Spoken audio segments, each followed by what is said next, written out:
morning, Sunrise. It's a joy to be able to speak to you this morning and to introduce our next speaker. It's my favorite child. She's not speaking. Oh, okay. It's not Libby. Okay. I'm so glad to be able to introduce to you my baby this morning. He's not speaking. It's not Cameron. Oh. I'm so glad to be able to introduce to you my firstborn, the one who first made me a mom and showed me what that means. It's a pleasure for me to introduce to you Marshall this morning. I know you'll enjoy hearing him and you'll be blessed. Have a great day, everybody. God, thank you for your faithfulness. I pray as we open your word this morning that you will not let me get in the way of what you want to speak to each person here in our situation. We love you. We praise you. We thank you for the opportunity to come together. In Jesus' name, amen. Well, good morning. I am Marshall Chaney. My claim to fame is being the first of the Chaney children. Not the favorite, not the baby, the first. And my wife Kelly and I, we live on the other side of Raleigh in Garner with our two kids, Lincoln, who is 7, Emmeline is 5, and it is a fun age. And so a couple weeks ago, we took our big family vacation to Disney World. And because I am Rod Chaney's son, I made sure that we packed every ounce of entertainment value out of our trip. So we were there when the parks opened. We left when the parks closed. We did everything possible that we wanted to do. And so I got the lightning lane passes to the rides where I thought there would be a long line, because Rod Chaney's child is not going to wait in line at Disney World, right? And so Lincoln and Kelly were actually on one ride, and the lightning lane pass we had for Aerosmith's Rock and Roller Coaster was about to expire. So when they get off the ride, I say, Lincoln, I got the passes to Rock and Roller Coaster, and we can go, but we have to run right now to make it. Do you want to do it? And he says, yeah, Dad, let's go. So we sprint from Star Wars Land all the way up to the Rock and Roller Coaster, and we badge our little bands in, and they check his height against the stand, and he's barely tall enough, and we're trying to catch our breath, and we're skipping the line, going through, getting on the Rock and Roller Coaster, and he's asking me questions like, who is Aerosmith? And are they all still alive? And I'm thinking, yes, but I'm not sure how that's possible. We get on the roller coaster, and it's good, and we start moving. You know, they've strapped him in and checked him like 5 times because he barely fits in the seat. And we start moving to start the ride, and he says, Dad, I'm a little nervous. I said, it's okay, bud. He says, does this ride have a loop? And I was saying, well, buddy, like, one, it's too late. We're moving to start the ride. And I said, but I don't remember all the details. I think it has a loop. I haven't been on this roller coaster in like 15 years. I just remember it was fast and it was fun. And then the ride starts. And Olivia remembers that this ride starts with a 0 to 60 launch into the first of 3 loops. The first one they call in technical roller coaster terms a sea serpent roll. So we go upside down and we start spinning, and when that happens, my parental instincts kick in the manual seat belt, where I just reach over and keep him in the seat. And I look over, it's dark, but there's flashing lights, and Lincoln's head is in his lap, and his little body is flopping around. And right away, I'm thinking, I'm not enjoying this ride anymore because my child has passed out. How am I, well, one, how long is this ride? Because it's taking forever now. And 2, how am I going to get the Walt Disney World medical staff to revive my child without his mother finding out? And we get to the end of the ride, and I'm patting his face. Lincoln, you good? And is it over? Yeah, it's over, bud. It's okay. He says, I don't want to do that again. I was like, we won't do that again. I'm just glad you're okay. I thought you passed out. He said, I didn't pass out. I was praying. I was holding in my puke, and I was praying for the ride to end. So I've traumatized him, but at least we know that my children have a strong prayer life, because when we go upside down, he starts praying. And I felt bad, and I was telling Kelly about this, and she says, well, yeah, I was super surprised that you wanted to go on it, and she remembered all the details of the ride. And I didn't remember the details. I just remembered that it was fast and it was fun. And there are times in our marriage where I remember one set of things, she remembers another set of things, and together we have a more complete picture of the situation, and we can cover for each other's weaknesses, and we're stronger together. And there are other times when we both have the same weakness, and we both have trouble keeping track of things. And please, so I know that we're not alone, would you raise your hand if your spouse or significant other has trouble keeping track of things? Everybody can keep track of their stuff. Okay, we've got some, yes, energetic hands. Yeah, we have trouble keeping track of things. And it is debilitating at times. But over the years, we've been married 11 years now, I've figured out kind of what causes it. We have different problems that contribute to this. Kelly has trouble keeping track of things when there is too much visual clutter. When there's just so much stuff around and she's looking for something, she says, I can't even see anything. There's just too much happening, and she'll get frustrated and say, I need to throw all of this stuff away because I can't find what I'm looking for. And me, as a compassionate husband, I will come over to her and I will look at the pile of clutter and I will see if there's anything that's mine and grab it and walk away and say, you do what you need to do, babe.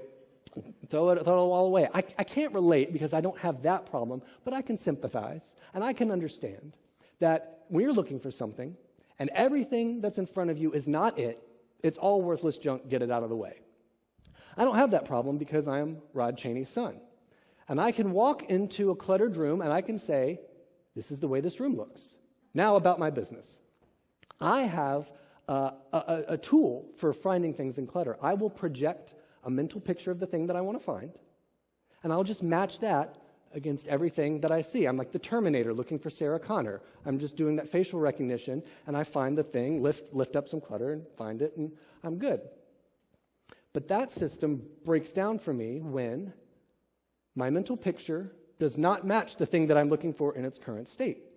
And it's an old example, but it's the one that comes up to my mind the most. I was a teenager, and I had to go somewhere, so I wanted to grab my CD case. And I'm going to have to explain for any Gen Zers in here, a CD was like this physical plastic thing that we used to have. It was like a Spotify playlist, and we would have a CD case where all of our Spotify playlists were. It was like, all right, Spotify accounts was our most valued possession when you're a teenager in the early 2000s. And so I'm projecting my mental picture. I need to find my CD case. I've got these white pages, these little plastic sleeves, these shiny plastic circles go in them. That's what I'm looking for, and I'm searching all over. Can't find it. I have to leave. A few days later, I'm in my room, and I just casually look over on the floor, and there's my CD case, zipped closed. Black, leather, completely different mental picture. I couldn't see it because it was not what I was looking for. So between the two of us, we have a hard time keeping track of things. But ultimately, when we misplace something, it just means we put it in the wrong place. And I've learned that when you're married, the right place is subject to change without warning. I don't remember exactly what happened, what the circumstances were. The kids were very little. Kelly was with them all day and had a tough day. And I came in, and I think like the first thing she says to me when I walk from the door from work is, we keep the spatulas in this drawer now. Yes, ma'am, we do. I don't know what happened with the spatulas, but I hope that I can commit that to memory so that I don't have to ask you later where the spatulas are. Because asking complicates searching. Mostly for me because I cannot read the emotional temperature of the room. So Kelly's in the middle of something one day, and the kids are asking her, Mama, Mama, Mama, Mama. And the dog is saying, roar, roar, roar, roar. And she's looking for something, and there's clutter everywhere because I am Rod Chaney's son. And then I come downstairs, and I say, hey, have you seen my AirPods? And she says, you lost your AirPods? And I have to correct that immediately. No, I did not lose them. I misplaced them. And there is a difference. And she says, well, did you look with your eyes that God gave you? Did you pick up some of this clutter and seek so that you may find? Why do I have to keep track of everybody's stuff? I can't keep track of my stuff. There's clutter everywhere. These kids won't stop talking. And I said, I'm sorry. You're right. I'm sorry. I made a mistake. I asked too soon. I should have looked first, and then if I needed help, asked you later. So I made sure not to make that same mistake again. And the next time I needed to find my AirPods, I did not ask. I went in, looking around for my AirPods.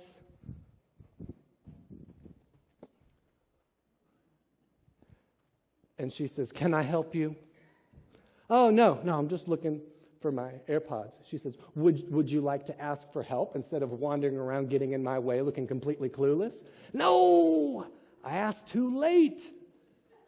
You can't ask too soon. You can't ask too late. I got to find the right time. But the worst, and even if you're not married, it doesn't matter how old you are, you remember this, the worst is when your dad asks you, when you're a kid, to go into the other room and get something. For us, it was like the TV, go find the TV remote. But it was always something. Go into the other room and get the such and such. And instantly, like, I'm starting to sweat just remembering this. But as a kid, that's high stakes. You're going into the other room and you're looking for the such and such and you don't see it. And it's starting to take a long time and you're getting nervous and you have to go back to your dad. This might just be my dad. This might be more than y'all want to know about the Chaney household. But I would come back and say, "Dad, I looked in the other room and I couldn't find the such and such." And you can think about what your parents' response is. My dad's response was always the same thing, same two things. "Well, you better," what do you think? "Look again, because if I have to go look," and I never heard the end of that sentence. I was always, no, I'm going to look again, Dad. I'm going to find the such and such. So, life lesson for you, and this is for free. This isn't even my sermon. If you need help looking for something, don't ask too soon, don't ask too late, and don't ask your dad. Or don't ask my dad, but don't ask the person who sent you, because if they have to look, it gets complicated. Well, the sermon can begin because sometimes the thing that we feel like we've lost is more important than AirPods. It's our faith. And when we get this sense, this feeling that we've lost our faith, we can draw some dangerous conclusions. We can start going down a path that's problematic. And I've even heard it preached at churches I've been to. They'll say things like, "Well, if you feel like you've lost your faith, it's a good sign you don't have it to begin with." And they start putting people in turmoil about whether or not they believe. And we're not going to get into all that. But we are going to look at a passage, thankfully for us, where Jesus addresses misplaced faith. And we're going to use that word misplaced, just like I corrected Kelly. I did not lose it. I misplaced it. We're going to talk about our faith in the context of I did not lose it. I misplaced it. So let's look at Mark chapter 9, starting in verse 2. After 6 days, Jesus took Peter, James, and John with him. They got the backstage passes, led them up to a high mountain where they were all alone. And if you track patterns in the Bible, I know a couple weeks ago we learned about Elijah on the mountain. When somebody's going up to a high mountain, they're going to meet with God. God is always meeting with people on a high mountain. And, well, big surprise here, they were all alone, but Jesus was transfigured before them. This is actually so cool. I don't know why this isn't like a more popular scripture. His clothes became dazzling white, whiter than anyone in the world could bleach them. And there appeared before them Elijah and Moses, who were talking with Jesus. Peter said to Jesus, "Rabbi, it is good for us to be here. Let us put up 3 shelters, one for you, one for Moses, and one for Elijah." He did not know what to say. They were so frightened, which me and Peter have the same problem, where if there's an awkward moment and nobody knows what to say, we're going to say something, and it's not going to be helpful. So I love that this is recorded. Peter's just like, I don't know what to say, blah. And we just kind of move past it. Then a cloud appeared and covered them. And a voice came from the cloud, "This is my son, whom I love. Listen to him." Suddenly, when they looked around, they no longer saw anyone with them except Jesus. Wow. That is an amazing experience. And then they come down the mountain, and we're going to skip down to verse 14.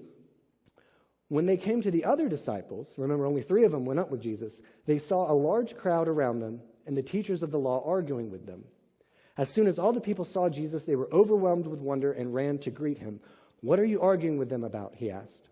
A man in the crowd answered, "Teacher, I brought you my son who is possessed by a spirit that has robbed him of speech. Whenever it seizes him, it throws him to the ground. He foams at the mouth, gnashes his teeth, and becomes rigid. I asked your disciples to drive out the spirit, but they could not."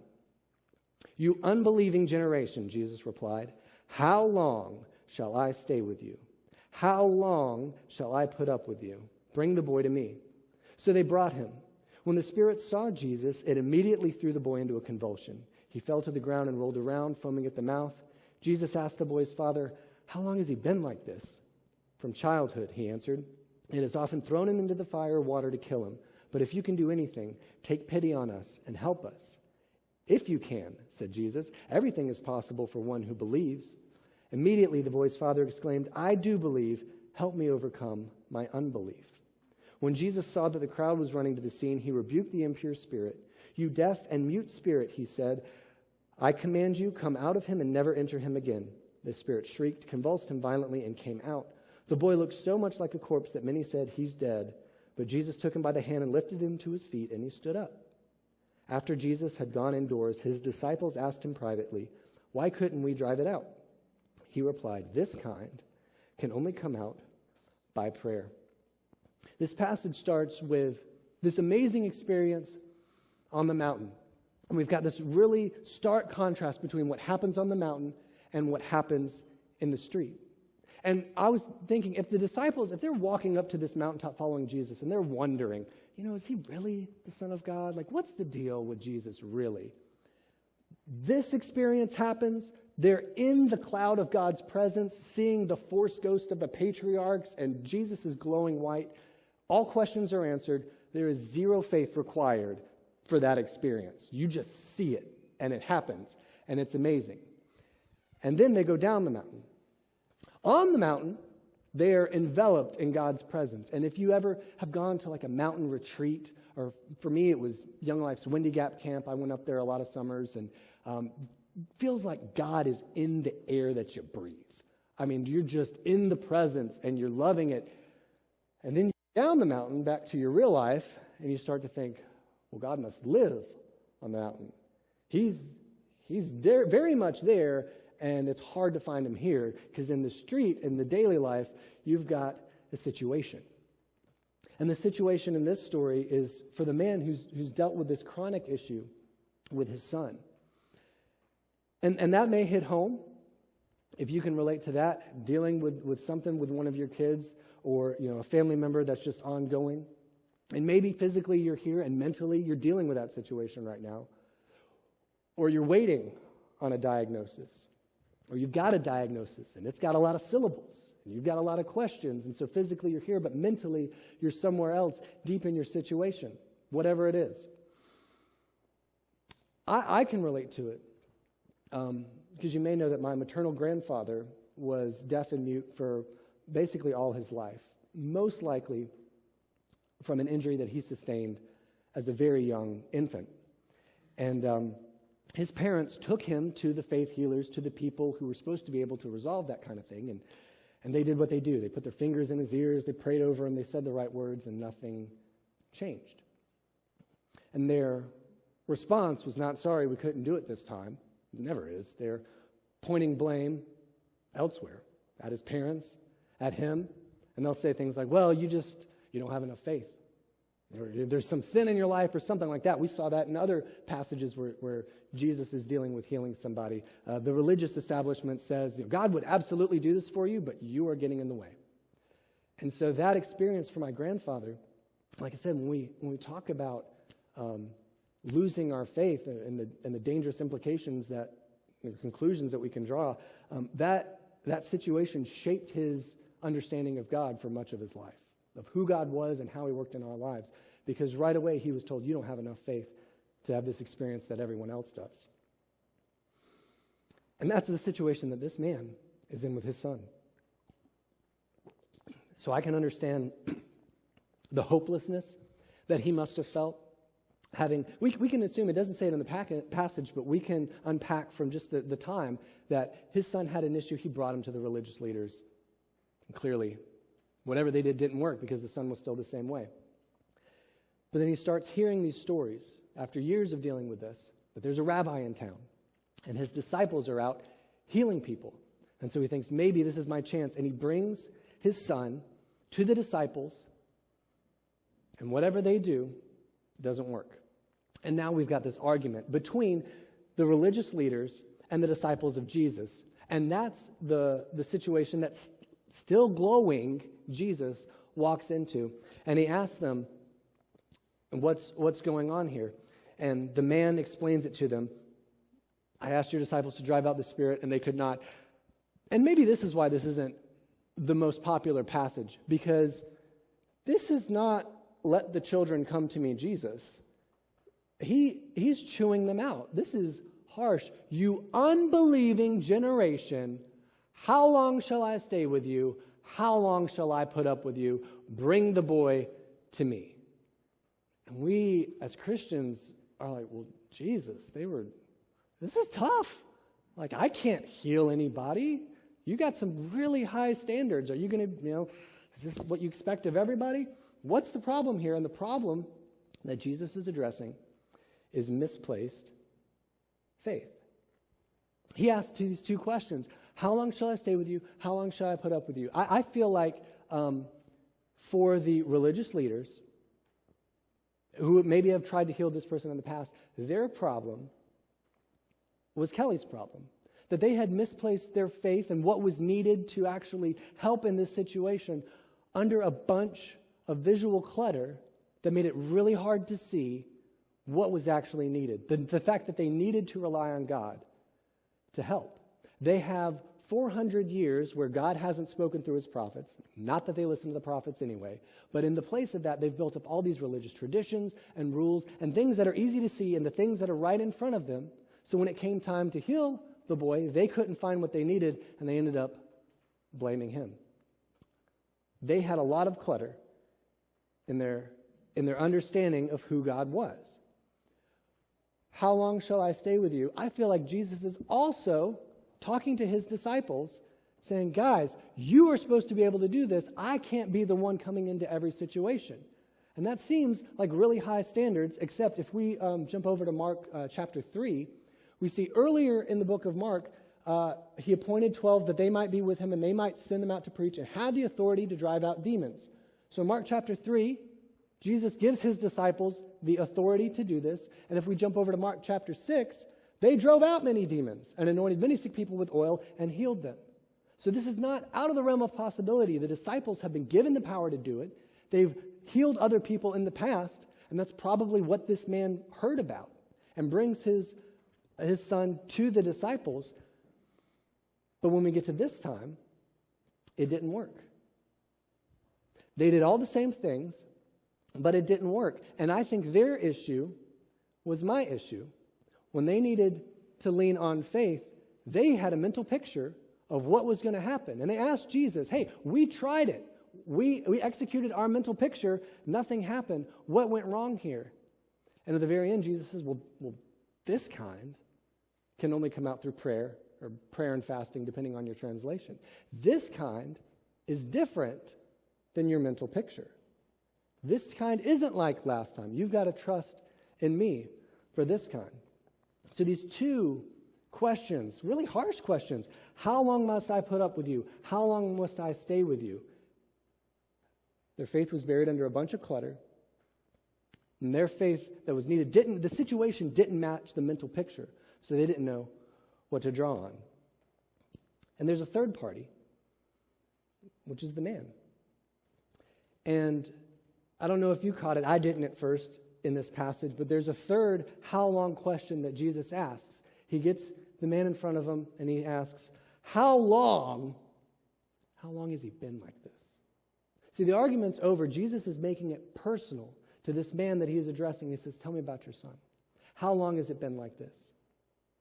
And the man says, well, hey, here's the situation, and if you can do anything, please help. And Jesus says, if you can do anything is possible for the one who believes. At which, this is the point in the story where I realize I need Jesus. Because if I was in this man's shoes, I would say, well, clearly not. Sir, you are mistaken. I have been dealing with this for years. I brought my son to the religious leaders. I brought my son to your disciples. They are the most believy believers there are, right? So why didn't it work?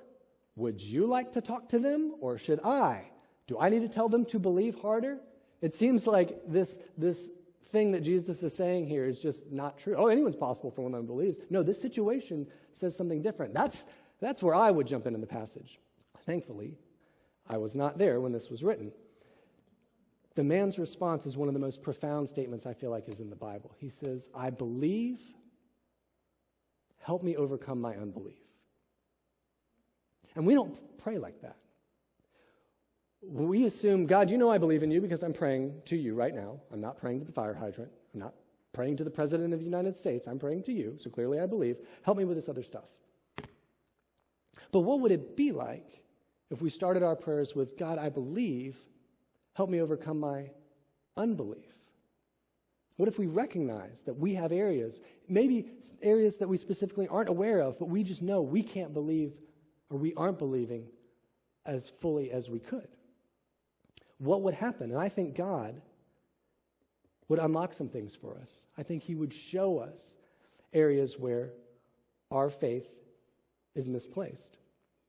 And why is that important? Well, we're either in a situation like this man is, or we will be in one soon. That's just the way life works. And I don't often know that I've misplaced my AirPods until I need to listen to something. I don't know that I've misplaced my wallet until I have the grocery cart full of groceries and I need to pay for something. And I don't know that I've often misplaced my keys until I lock the door to go to work and realize I'm locked out of the house. So I say goodbye, I love you, door closes, knock, knock, knock, knock, knock. I don't realize that I've misplaced something until I need to use it. And we often don't know, we can't tell if we've misplaced our faith until we really need to lean on it. Think of it like this. In the course of living in our house, Kelly has asked me through the years to hang up a shelf in several different places. And I can hang a beautiful shelf, y'all. It is symmetrical. It is evenly spaced. It is flat. And so the first thing I do when Kelly says, I'd like a shelf right here, I say, okay. And I take a couple months and I get myself emotionally ready to hang the shelf. And then the day comes when I hang the shelf and I get my level and my measuring tape, and it's beautiful, y'all. I put one in Lincoln's room, more like a table than a shelf, but it was attached to the wall, this big thing that he could put his Lego creations on and play. And a couple months ago, I hear this deafening crash come from Lincoln's room. And I go up there, and he's okay, and in the middle of his floor, under 2,000 pieces of Legos, is a beautiful, symmetrical, handmade shelf that is completely fine. The problem is the screws that I used to attach the shelf to the wall were just a little bit too short, and they didn't dig in the way they needed to. And so one too many times of leaning on the shelf and one too many 2-ounce Lego sets, and that thing came crashing down. Because when we put something on a shelf, it is not the shelf that we're necessarily trusting in. It is the screws or the nails that are attaching the shelf to the wall. So if we are saying that we put our faith in Jesus, but the nails that are connecting Jesus to our world depend on how other people treat us or the outcomes to situations that God has not promised, it's going to come crashing down. And when we go to lean on our faith and we say, Jesus, I'm trusting you, but my unbelief really says, I'm trusting you as long as those church people are nice to me, it's going to come crashing down. That's why it's important. Because we're going to be in a situation if we're not in one already. So what can we do? How can we make sure our faith isn't misplaced? Well, if the problem is clutter, let's lift the clutter of our understanding of who God is and what he wants to do in our lives. Take an inventory of that and say, what is shaping my understanding? What is connecting God to my world? You'll find a lot of stuff in there that's just junk, that who knows where you got it. You may have made it up. There's some other stuff in there that in a part of our understanding of God that's good stuff. But it's not the stuff that we really need to lean on. It's not the nails. The nails attaching Jesus to our world, the only nails that should be attaching Jesus to our world are the nails that hung him on the cross. I told you my grandfather was deaf. This is sign language for Jesus. We point out the nails. If what's securing our faith, our understanding of God to our world is anything except the nails that put him on the cross, the finished work, the resurrection, the shelf is going to come down. That other stuff may be good, but it may be time to put it in its right place. The other thing that we can do is adjust our mental picture. Is to kind of come to terms with the fact that our understanding is limited. It is not God's understanding. And it may be, our understanding of a situation may have come from what God has taught us in the past, but it's not what God is going to teach us in the future. Lee and I were briefly talking a little bit about this, about how our kids are growing up. And I think parents understand the need to adjust their mental picture. Because you go to the hospital and you have this baby and you come home, and the only test they give you when you take a baby home from a hospital these days is the big fireman who comes out to your car and makes sure that you attach the car seat right. He slapped me on the back. He said, "You're good to go." I said, "Are you kidding? I can install a car seat so I can take care of a newborn?" Well, turns out, if you show up, and if your wife does 90% of the work, and you just, bring water, you can actually get pretty good at raising a newborn. But as soon as you start to have that thought, we're doing okay with this newborn thing, you don't have a newborn anymore. You got an infant, which now has completely different needs. So you start over.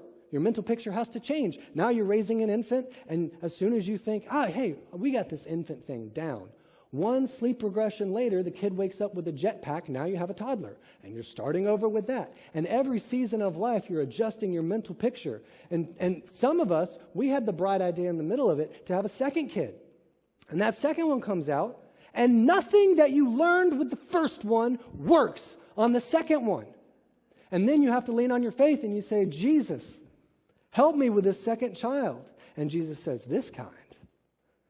This kind.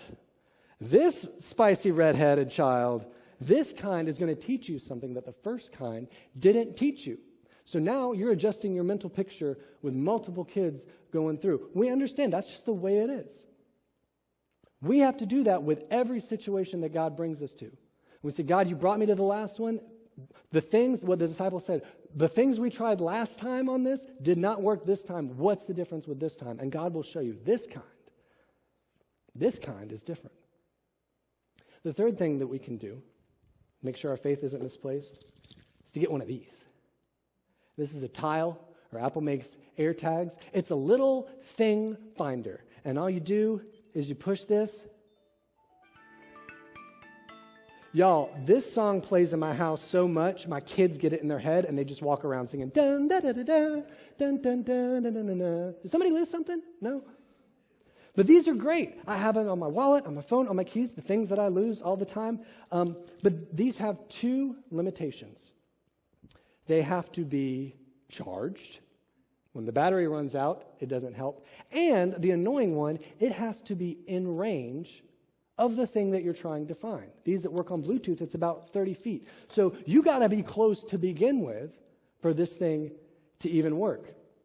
And so if we're going to have a thing to act as a tile or a faith finder for us, or if we are going to be a faith finder for other people, we got to stay charged and stay in range, which means read, pray, do the things, listen to worship music. Y'all, we go to a church that is writing, I think, some of the best worship music in the world, and that they are always at the top, on the tip of my tongue, are these things like, "Oh God, my Father, how great, great is your faith." If that's just playing in my head, I can address the situation because I'm charged. I've got something to deal with. And when you're connected, when you're in range of other believers, you get to be that thing for them, where you can tell them how you see God working in their lives. They may not be able to see it. They may only be able to see their situation. So if we are connected to each other and we are in range, that's a situation where we're going to be able to identify places where our faith has maybe been misplaced, or when we don't see God working in our lives at all, we'll be able to see it because we're connected. But there's a group of people that I'm sure hearing this, where everything that I have said is purely academic and not really relevant to them. You may be saying, okay, like I can go with you in theory, but I've definitely lost my faith. Or I'm pretty sure I never had faith to begin with. Or this whole Jesus thing, I don't get it. And some of you may be bold enough to admit that, hey, it's not just that I've lost my faith or some part of my understanding of God, it's that I am lost. And I know, when we're adults, we can just map our way out of like being lost. It's frustrating when you're driving, but when you're a kid and you're lost, all of a sudden the world is just completely wrong.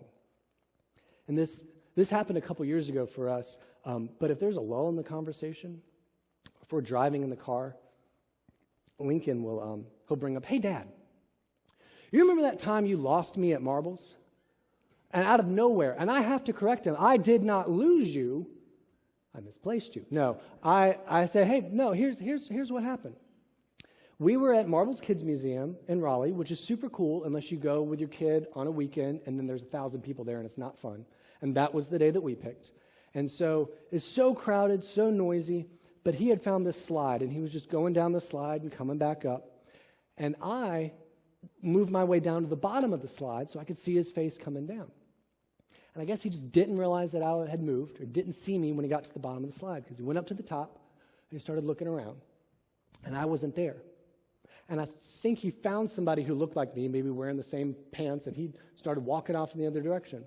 And I was calling his name, but he was gone. It was so noisy. So I squeezed through the people, make my way up to where he was, and I see him over there on a little bridge looking for me. And I'm calling his name, but he doesn't hear me. So we do this. I'm about 50 steps behind him as we're going all over Marbles, and he finally gets to somebody who works there, walks up to some teenager in a Marbles t-shirt, and I'm sure he says something like, I can't find my dad, and you help me. And that guy gets on his radio, the thing that happens here all the time has happened again. And that's when I show up. Hey, no, I'm his dad. It's cool. It's okay.